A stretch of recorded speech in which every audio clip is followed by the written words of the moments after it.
Hello, everyone. Welcome to another edition of Real Talk.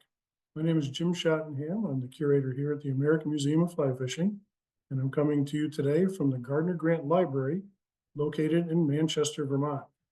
So we have another very interesting group of reels to cover today. I encourage people that if you're interested in these Real Talk webinars, the past episodes are all available for free from the AMFF.org website. You can click on the link at the top of the page and look at the webinars from Tackle Talk, Real Talk, and Streamer Time with Scott Byron. So let's jump in today. We're going to start with a rather interesting reel that's somewhat on the rare side. We've talked in previous episodes about how we go about identifying some of the fly reels. Sometimes it's easy when they're marked. Other times it's not so easy when there's no markings on the reels at all. We're fortunate this time to start with a reel that is marked, and that is a reel from Thomas Chubb. And that's this little raised pillar fly reel that you see right here. This reel was patented in 1883. Now, the patent that's marked on the reel was for a design patent, not for any functionality of the reel.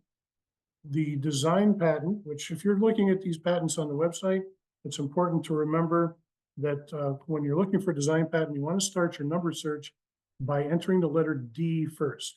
If anyone has any trouble locating patent information on a website, the U.S. patent website that is, I'm certainly happy to help with that. But this little guy, the patent is marked from 1883. And what's different about this and the design patent is actually more about the tailplate. Now you can see in this picture that I'm showing here, the tailplate has a little bit of a dome to it. And that was part of the design from Thomas Chubb. Chubb was from Post Mills, Vermont, was a very prolific reel maker, made quite a few parts for fly rods, casting rods, any type of rod. The reels that he produced were mostly for the trade, in that he didn't mark the reels with his name. This particular reel is very unusual in that it is marked Thomas Chubb. And I'm not sure how well that's going to show up on the screen here, but it is marked on the top of the reel with the star logo and the Chubb, along with the patented 1883 dates. And I'll share my screen with you. And you can get a better look, I think, of the marking there. There we go. So there you can see the patented May 22nd, 1883. You can also see here the star logo from Chubb. The patent, get that to pop up for him. There it is. So here's the design patent, and you'll notice that in the bottom drawing, you can see that the tail plate and head plate of the reel does show a little bit of a convex shape. From his patent submission, Thomas Chubb wrote, "Heretofore fishing reels have been made with plain sides to their frames and with a plain flange to their spools. The leading features of my design are the raised or convex ends of the frame, surrounded by a plain border, and the radially corrugated flaring flanges of the spool," which is a lot of fancy talk for the sides of the reel plates were not perfectly flat, that they had that convex design. That did a couple of things. It actually helped the reel house the click mechanism, which would have been in that tail plate. There's a couple of little rivets there you can see in the smaller picture that I'm showing. That would have held those side plates. The Chubb reels, when they're marked, are, as I mentioned, are very rare. Chubb sold their reels through a lot of different retailers. Not all of them, of course, were marked. That was on purpose. That was so that retailers could sell them as their own product. This is from a catalog cut in the 1891 Chubb catalog listing these reels. And you'll notice that they were sold in two different sizes. There was a smaller model 24 in 60 yard and the larger model 25 in 80 yard size. And they were very lightweight. They were touted as such. with a weight of 1 3/4 to 2 ounces.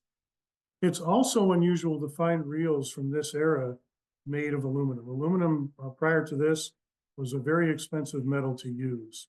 I also think it's interesting that Chubb notes in his catalog description that the aluminum is not acted on by air or water, either salt or fresh, not affected by nitric or sulfuric acids, does not tarnish by handling, and is about half the weight of German silver.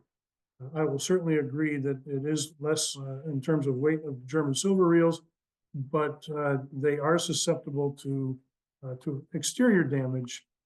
They're not necessarily as robust as Chubb makes them out to be. They do pit, of course. They can discolor, but these little reels are, especially with the Chubb marking, are very, very difficult to find. So if you're out in the field and you do see a little fly reel, even a casting reel, any reel that has the TH Chubb logo or the name Chubb maker, consider yourself fortunate. You've got yourself a great little reel. Moving on to our next reel is almost the exact opposite. The reel is not marked at all. This is a reel that came to the museum back in 1971, and it's just a plain brass trout reel with a half or crank handle. It has a permanent check. You'll notice on the tail plate, it's pretty nondescript. There is a hollow portion to the spindle that runs through the spool. You get a better look at it here. And you'll notice that there's that little bit of a lip on the rim, and that is what the handle, when it rotates, it resides underneath that rim, and that was to prevent line from fouling underneath the handle. If line were to become tangled underneath this handle when you were fighting a fish, it was susceptible to breakage. You'd lose a fish, and certainly your anglers and customers weren't going to be happy about that. So this little bit of a lip here prevented that line from billowing out and getting caught underneath. Aside from that, there's a cast foot. The tail plate is relatively plain. There's no markings. There's no indication of who the maker might be on this little reel. But fortunately, some books or catalogs, pardon me, do help periodically. They'll provide us with illustrations of some of these reels. And in this case, it was a book by J.H. Keene, published in 1886, called Fishing Tackle, Its Materials and Manufacture. And I'm going to share my screen here once again for you. And in this image, get that to advance for us. There it is. So there's a better picture of the reel. This is a page from Fishing Tackle by J.H. Keene.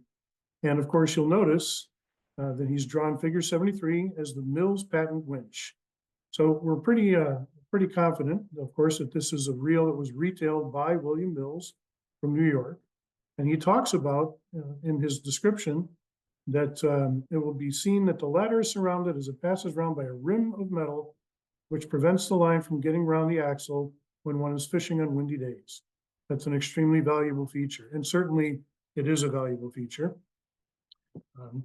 But because there's no markings on the reel, we're left with using this line drawing and able to go back to the Mills catalogs and be able to see those images. The book in question is, go back there.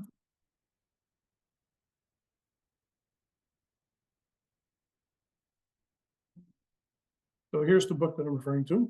This is Keene's book on fishing tackle. And that reel appears on page 65. So we're able to identify that using that information, which of course is always helpful. It's a great little reel, very collectible, of course. Fly reels from anytime we can identify them as coming from before 1900 is a plus. In fact, the click works, it's in terrific shape. It's a neat little reel. But despite the fact that there's no markings, again, thanks to the book and some of the catalogs from Mills, we're able to identify this as a Mills product, sold by Mills rather, The true maker of the reel is not exactly clear. I suspect, based on the tailplate, that this could be an early product from Julius von Hofe. And don't be fooled because it lacks that little hole in the bottom of the foot. Some of the earlier Julius von Hofe reels did not have that little tiny 1/8-inch hole in the bottom of the foot. So that'll help identify some of those reels for us. Next up on our list is something that is marked periodically, but the marks can be a bit confusing. And I'm referring to the reels from the Rochester Reel Company. And I'll share my screen here for you.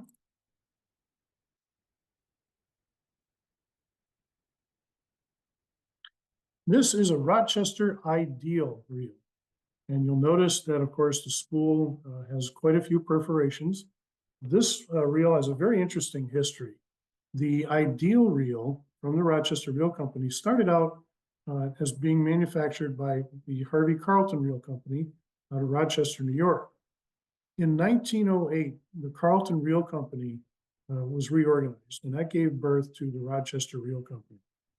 The Rochester Reel Company under Carlton did not last very long, and in fact, dissolution papers were filed later that same year. So created in 1908, dissolution papers filed later that same year in 1908. Along comes the Rochester Reel Company. The next time we see that, it's patented by Andrew Wollensack, who patented his version in 1910. When I say his version, that is the patent that you're seeing here. This perforated spool was part of the Wollensack patent. These first made their appearance in 1910, 1911, and they are marked on the back of the reels. And I'm reading from here. This is a #2 Ideal. They're listed as the new Ideal reel to separate themselves from the Carlton manufactured pieces. They are marked with the date of September 1910, marked as the Rochester Reel Company. They made these in a couple of different sizes, and of course, they're relatively easy to identify because of that perforation, the perforations in the spool, and of course, the markings on the tailplate. Wollensack stayed in business until about 1917, and that's some research done by reel historians Phil White and Dave Lehman. They wrote about these reels in one of the old issues of the Old Reel Collectors Association, and realized that the last advertisement found was circa 1917. Where it gets a little confusing for collectors of these reels, you'll often find these marked simply German silver. And it's suspected that those were manufactured by the Frost Company. Frost simultaneously was manufacturing other reels. The Frost produced products started appearing about 1915. So there's a 2-year crossover where you'll find reels marked either simply German silver, or most notably, you'll recognize them if they have a line guide on the side of the frame. And these, I'm getting a little ahead of myself there. That was a side-mounted version.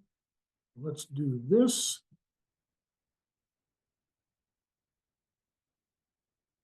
And I'll get you a view of the Carlton reel. So there's the reel. There's the tailplate, and you can see the markings there.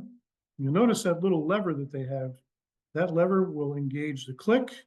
If the lever is placed in the center position, that's more or less a free spool mode. And in the other direction, that provides some drag. This is the larger version of the Rochester reel. This is a #2 size. The museum also has one of the smaller reels. This is number 1 new Ideal. Again, this is manufactured and marked as coming from the Rochester Reel Company. You'll notice again, it has that little lever that'll engage the click and the drag and place the reel in free spool. This spool design was incorporated not only on these upright models, but they also produced a little side-mounted version of the reels, also identified on the back as a Rochester Reel Company. This is a model Gem.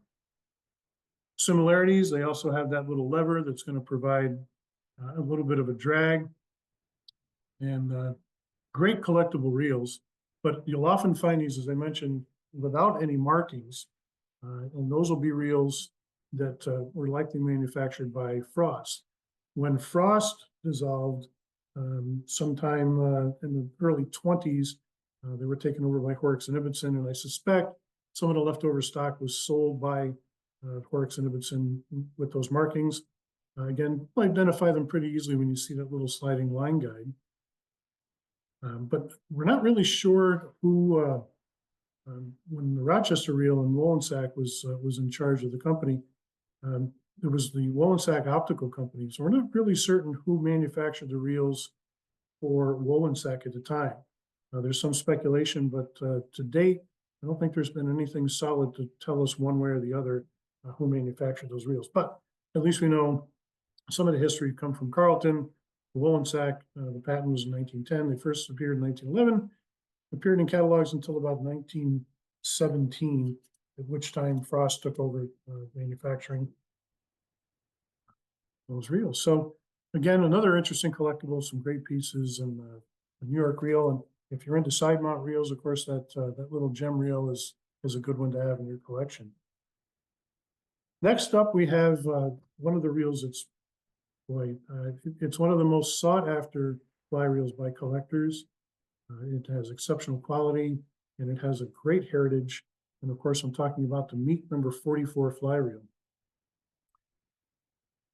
These Meek reels are simply outstanding.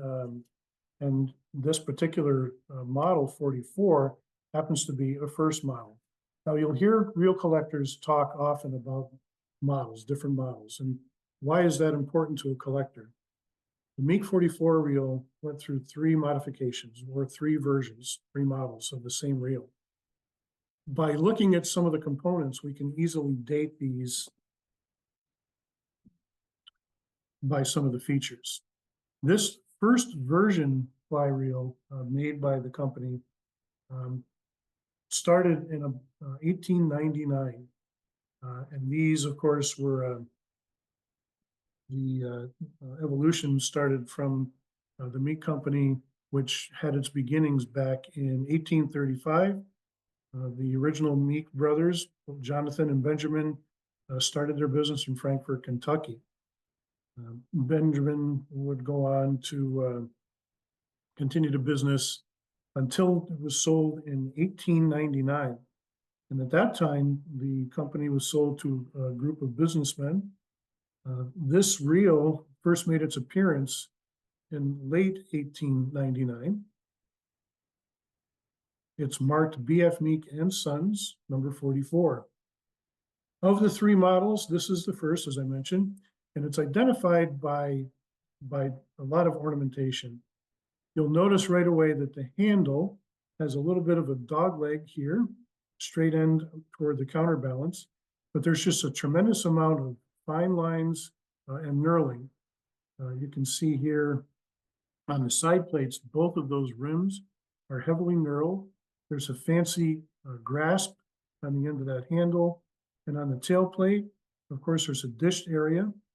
The first version reels are also notable for having a fixed bearing cap. So this cap does not unscrew on the first version Meek 44s. The reels are made of German silver. They're very solidly built. They're incredibly high quality. And among the versions, of course, this early version is one that's in terms of demand, the hardest to find and certainly the most valuable. Subsequent reels from the Meek series also are similar, but they lack a lot of the ornamentation. So a second version, Meek 44, will also have this flat back. However, the cap on the tailplate will unscrew. The other thing that's going to be noticeable about the second versions, the handle is going to be straight across. It's not going to have that little dog leg. So that'll denote a second version. And then the third version, which was available up until 1911, is going to have a raised tailplate. So it's going to be different from the first and second versions. On this side, you're going to have a protrusion, and that's where the house or the click mechanism would have been housed. It'll have a little bit different grasp as well. On these early Meek reels, it was an ivory handle. In the third version in 1910, it used an ivory grasp, which is a synthetic with an ivory grain that Meek used.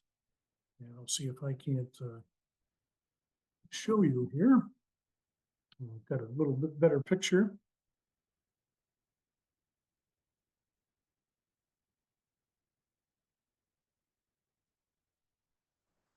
There we go.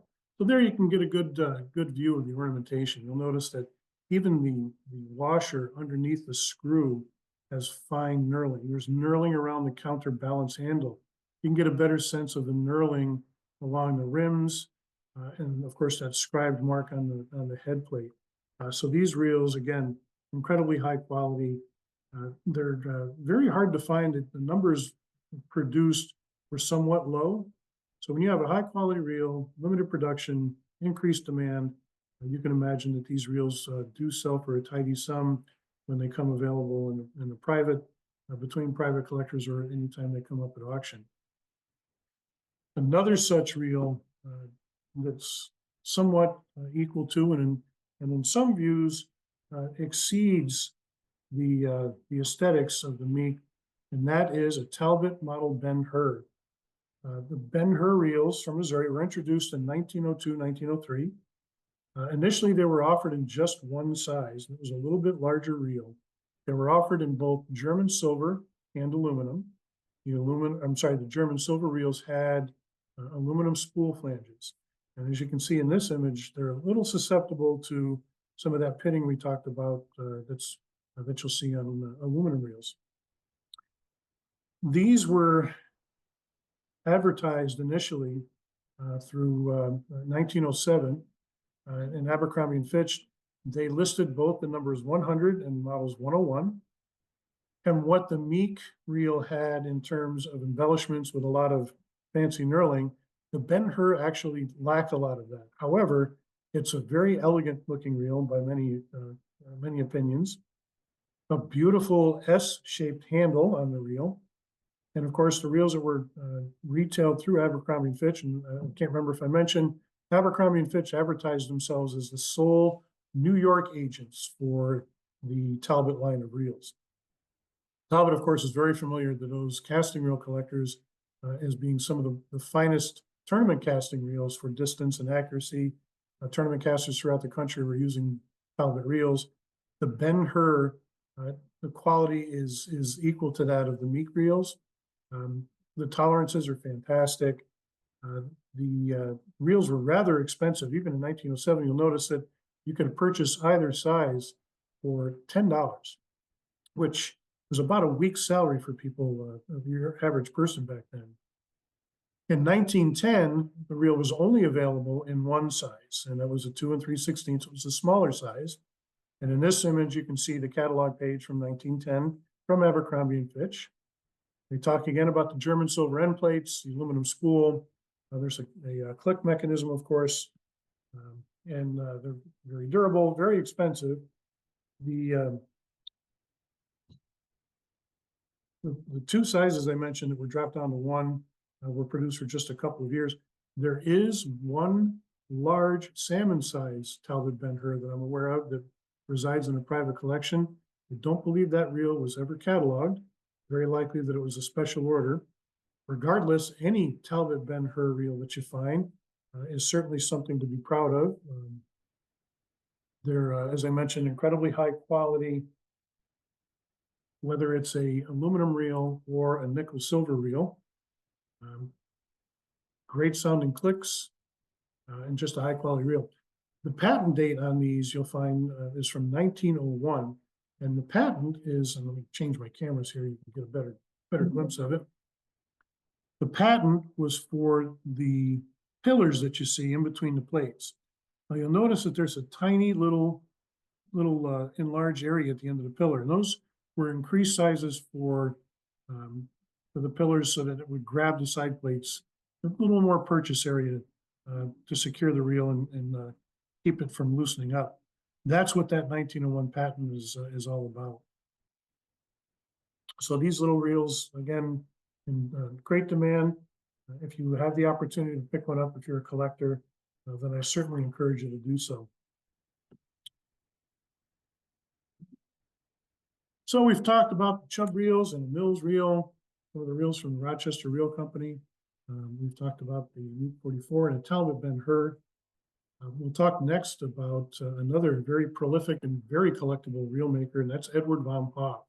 In the last episode of Reel Talk, we were mentioning the vom Hofe Restigouche fly reels, which were single action reels that were made for salmon fishing for the most part. The other end of that, the Restigouche reels were the multipliers, and the model 504 Tobique, according to research done by the late Ted Bingham, who authored a book on vom Hofe reels, he indicated that they started manufacturing and experimenting with these reels in 1926.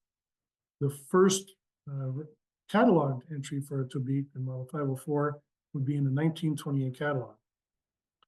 The Tobique reels are nickel silver, aluminum, German silver bands, of course, hard rubber side plates.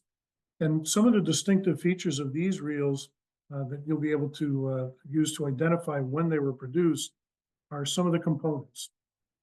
This little switch is for a click that you see here on the tail plate.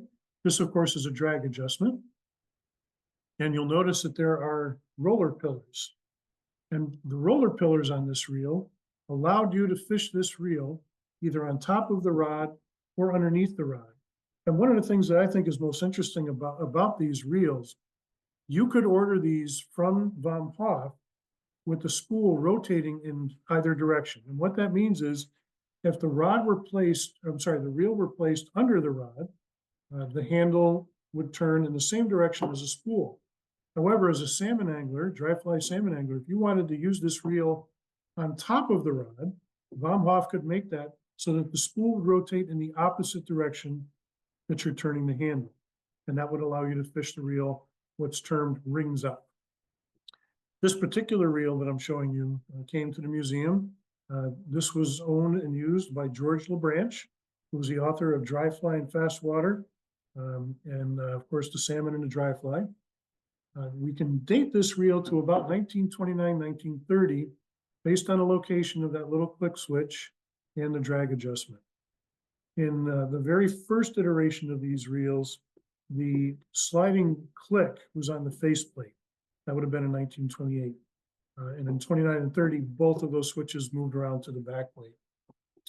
Now, the design that you're looking at here with that handle, this one is a little unusual, and I think it's worth noting that the LeBranch reel has a very stubby little grasp. That appears to be completely factory. I have no reason to believe that that was an afterthought. I think that this is something that he probably requested from vom Hofe to make a small grasp. I'm not entirely sure what advantage that small grasp would have, but typically you'll find them with a standard grasp that extends further out on the reels. The Tobique reels enjoyed tremendous success. They were available from, as I mentioned, the first catalog listing in 1928 all the way through to 1950, well after the vom Hofe company had been sold to Ocean City. Those reels were easily identified with the markings from Philadelphia, and you'll find the marking here on the sliding oil cap on the tailplate of the reels.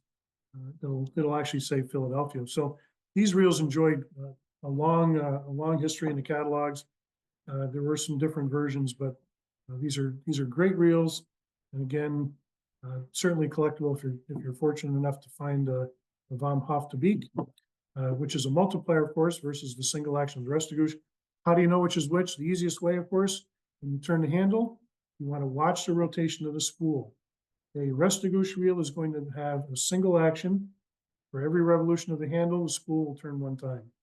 The Tobique is a multiplier. When you turn that handle, the spool will revolve anywhere from 2.5 to 3 times that of the rotation of the handle. So, the vom Hofe Tobique reels.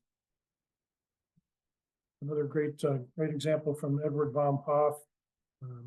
The reels replaced both the Colonel Thompson and the Griswold. The Griswold was the larger size of the multiplying salmon reel. part of the problem that Von Hofe ran into was that those handles were offset. They weren't mounted in the center of the reel. Line, as we talked about earlier with the Mills reel, line would have a tendency to get wrapped up behind that handle. And that's not a good thing, especially when you're fighting a large fish like a big salmon. So that's when Von Hofe started experimenting with that single action handle. There's a little bit of a rim extension, much like we talked about with the Mills reel. I'll show you that here. And again, all of that was intended, that lip that you see is intended to keep the line from fouling underneath that handle. So there was 1 year, 1928, when you'll find the Tobique, the Colonel Thompson, and the Griswold reels all in one catalog. We're going to talk next about one of my favorite reels. I'm as a collector, of course, myself. The first side-mounted reel from New York State that I began my collection with was a reel produced by Albert Pettengill. And I'll start sharing my screen here.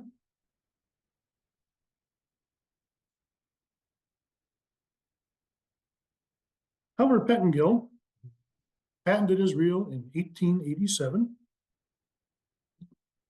And let's see if I can get one of the reels up here for you. The reel was different from the other side-mounted reels produced in New York State for one important reason. As you're looking at this patent drawing, you'll notice that this reel plate is mounted as a standard upright reel. But what Pettengill indicated in his patent, and you'll notice here on his spool housing, is that you could take this reel plate and move it from the standard upright position to a position behind the housing to use as a side-mounted reel. So that was the unique feature of those reels from Albert Pettengill. You could use it as a side mount, as he showed here, or you could use it as an upright reel.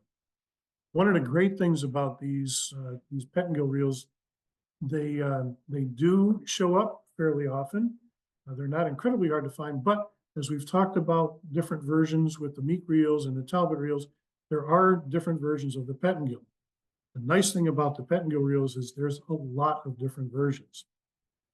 This being a first version of the Pettengill reel. And this one is a little bit different. You'll notice, of course, that it has a cage built around the outside of the reel. Now, this was intended to keep the line from billowing out of this spool, which you'll notice has a number of cutouts. That, of course, was for the silk and cotton lines of the day to be able to dry while they were still on a reel. That idea was not original to Pettengill. Of course, Bellinghurst in 1859 patented the first fly reel in the US, utilizing the same open spool design that would let those lines dry. The Pettengill reel, its first version like this, was advertised as a wire guard reel. This is an image of an original trade card that's in the collection of Jerry Gerard, who was kind enough to share that with us so that I could show this to you today. Of course, you'll see that it was manufactured by A.N. Pettengill of Ilion, New York, and it was manufactured and trade supplied, acknowledged superior to any other reel. Well, that's quite a statement. But because we see that it's marked patent applied for, we can safely say that this trade card was produced between 1885, when Pettengill's patent was submitted to the Patent Office, in 1887, when the patent was granted. Initially, the reels were sold exclusively through W.D. Chapman and Son and Company. Chapman, of course, is a name very familiar to collectors of metal lures. New York reel collectors, New York lure collectors are very familiar with Chapman.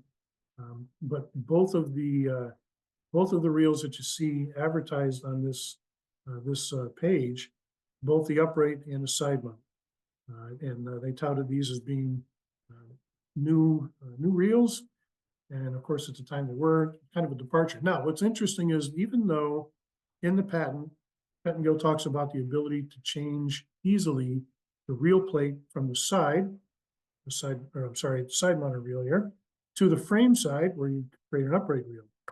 I've only seen one that was outfitted and drilled to easily allow that foot to change from one position to the other. I don't know if it's if the idea didn't work and Pettengill abandoned the idea in lieu of manufacturing reels in both configurations, which he did. And I'll give you an idea of what we're looking at here. So here is an example of an upright reel, and you'll notice there's a bit of a curvature to the foot. And I believe that that's probably the reason it didn't exactly fit flush against the back of the reel. This is the tailplate side of the reel, and of course you'll see the little patent applied for here. But I think that little bit of a curvature would prevent the reel seat from fitting flush on this little raised housing. And the little rivets you see here would have held the click mechanism. These did have a constant click. And the other thing I want to point out too is when you're looking at these reels, I said there's endless variations to these. There are reels that have a very plain center. Some of them have a completely smooth center. Some are going to be checkered. Now, up to this point, I've shown you a side-mounted version with a cage around it. This reel, as you'll notice, is an upright version that has a standard spool cup. There are openings here that would allow the line to come out. These pillars, of course, were there to try to prevent the line from billowing out. Other variations found on these Pettengill reels are the number of these cutouts, these perforations in the spool. Some reels will have 14 openings on the handle side, others will have as many as 16. And I have not been able to determine clearly if one spool is any earlier than the other. You'll also notice here that this reel is marked as a size or model 3. There are 4 different models of Pettengill reels, 1 through 4, all of them a little bit different. The upright reels, side-mounted reels, and here's an example of, I'm sorry, going back, this is an example of one of the checkered finishes. This is a reel that's in the museum's collection that is a bit different, has that checkered finish. It's a side mount reel. And this little mark that you see up in the corner displays the patent date. So we know that this reel was produced after the patent was issued in 1887. We also have a number 4 version of the Pettengill reel. This is another example to look for. It's an open spool design. It's also side mounted. As you can see, there's nowhere that you could put a foot for an upright version with an open spool like this. However, there is one example that I'm aware of. Any of you familiar with A.J. Campbell's book will be able to see that reel on his pages. This arm that you see provides friction on the bottom part of the spool. This acted as a brake to prevent this reel from free spooling. But this is an unusual reel. Again, typically marked as a number 4 size. You'll see here it's number 4. You can also find these reels marked along the foot. Sometimes it'll say Mohawk. You're not going to see anything on the foot that indicates it's a Pettengill. Typically, you're going to find that marking on the standard spool reels stamped here, very, very small. You're not going to find that on these open spool examples. And then, of course, you have a plain reel. Now, this reel is a little bit different again. You'll notice a couple things right away. The grasp is different on this reel than any of the others. The others are more of a tapered cylinder. This is more of a standard grasp. This is more of a celluloid grasp, has a domed screw on the top. But what sets this reel apart is that it has a sliding flick switch. And you'll notice here that the reel is marked Mohawk, not Pettengill, Mohawk. Again, patent applied for. But this is the only example of a Pettengill reel that I'm aware of that has a sliding flick switch. And I'll get the example out here so you can see what that looks like in action. There's the inside of the reel. There's the little click pawl and the click spring. And you're able to engage and disengage that mechanism. Give you an idea what that looks like here. So here's the reel with the sliding click switch. You'll notice that switch right here. You'll see again the shape of the handle is a little bit different. But right now, of course, you don't hear any click, but when you engage it, there's the click. There's the click. So again, it's a different reel. It's a variation. There's a lot of that with Pettengill. As I mentioned, there's the open spool reel.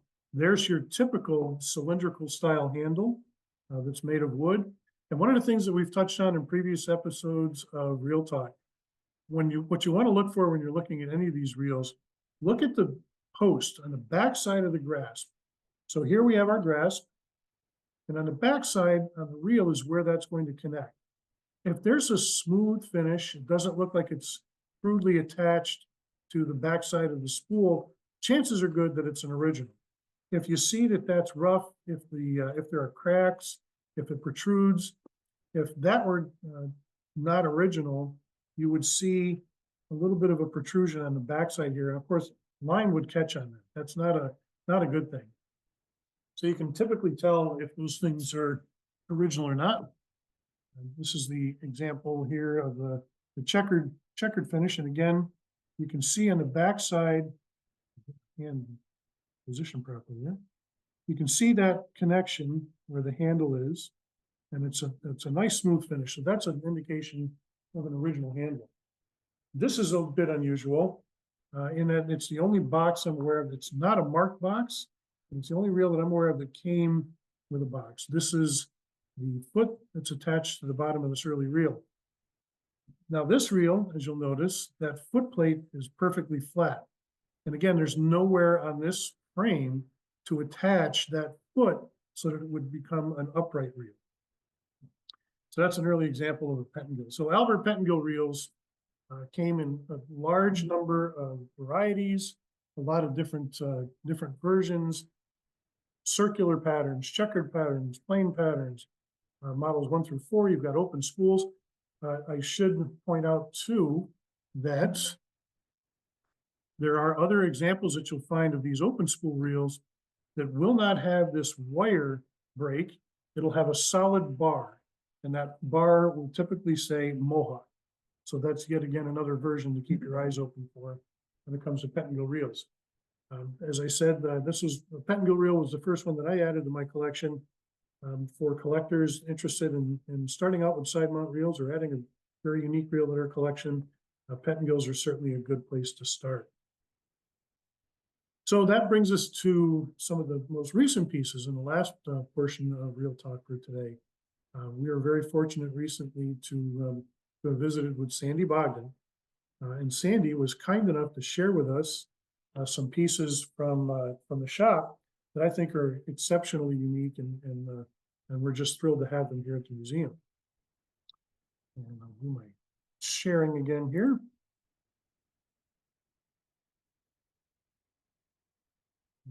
Pettengill reel. So the first thing that I'm going to talk about that came from the Bogdan shop is this wooden box.